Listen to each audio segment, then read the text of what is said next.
Assalamualaikum warahmatullahi wabarakatuh. Nama saya Monica Yulia. Kali ini saya akan melakukan pradikum praktek IPA IST dengan nomor NIM saya 8603033176. Judulnya uji makanan, uji karbohidrat, dan uji lemak. Yang pertama kita akan melakukan uji karbohidrat.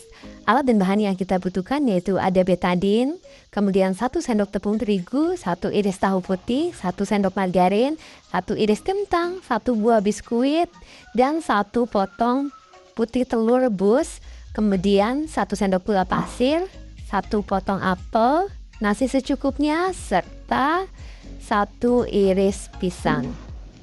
Setiap bahan makanan akan kita tetesi dengan betadin sebanyak 2-3 tetes saja. Kemudian kita akan memperhatikan bahan makanan yang diuji apakah menunjukkan adanya perubahan warna, yaitu dari warna aslinya menjadi biru tua atau biru keunguan atau biru kehitaman. Ini dia hasilnya. Yang pertama nasi menunjukkan perubahan warna menjadi biru kehitaman. Gula pasir warnanya tetap atau tidak berubah.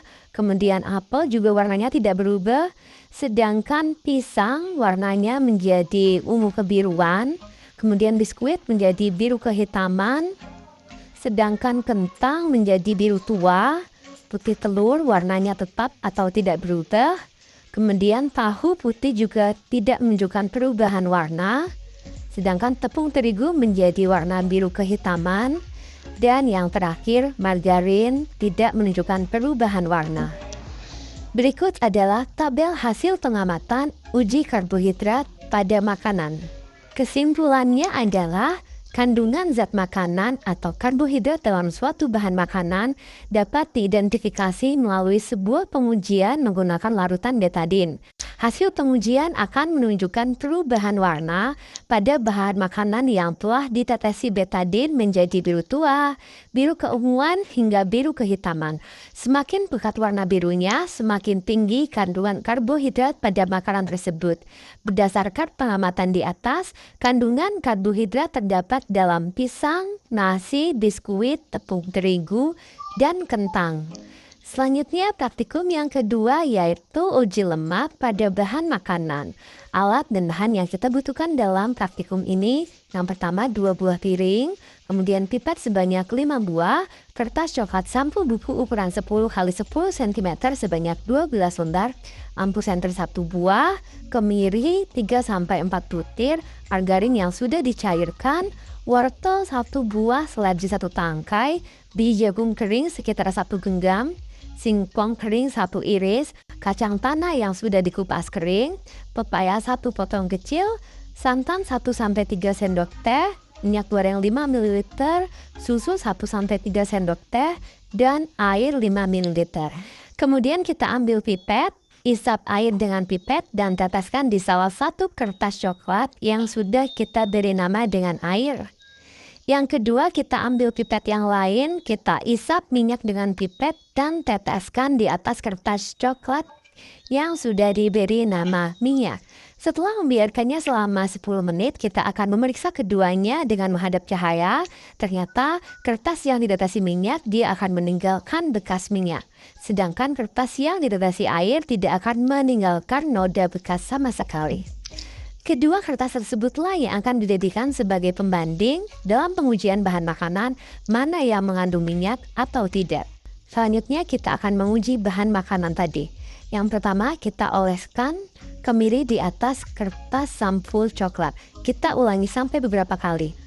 Yang kedua kita isap margarin menggunakan pipet tetes dan kita teteskan 2-3 tetes ke atas kertas sampul coklat. Yang ketiga kita mengambil beberapa daun seledri kemudian kita oleskan beberapa kali di atas sampul coklat. Begitupun seterusnya.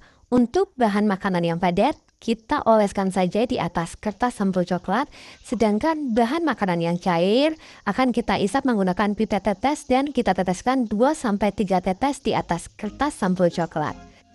Setelah itu kita diamkan selama kurang lebih 10 menit Dan kita amati apakah kertas sambal coklat tersebut meninggalkan bekas atau tidak pada bahan makanan yang sudah kita uji.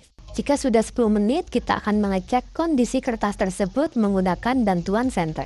Ternyata kacang tanah kering meninggalkan bekas noda minyak sedangkan wortel tidak. Santan juga meninggalkan bekas noda pijak sedangkan seledri tidak. Kemudian susu meninggalkan bekas noda minyak sedangkan pepaya tidak. Margarin juga meninggalkan bekas noda minyak sedangkan singkong kering tidak, dan kemiri meninggalkan bekas noda minyak sedangkan biji jagung kering tidak. Berikut adalah tabel hasil pengamatan uji lemak pada makanan.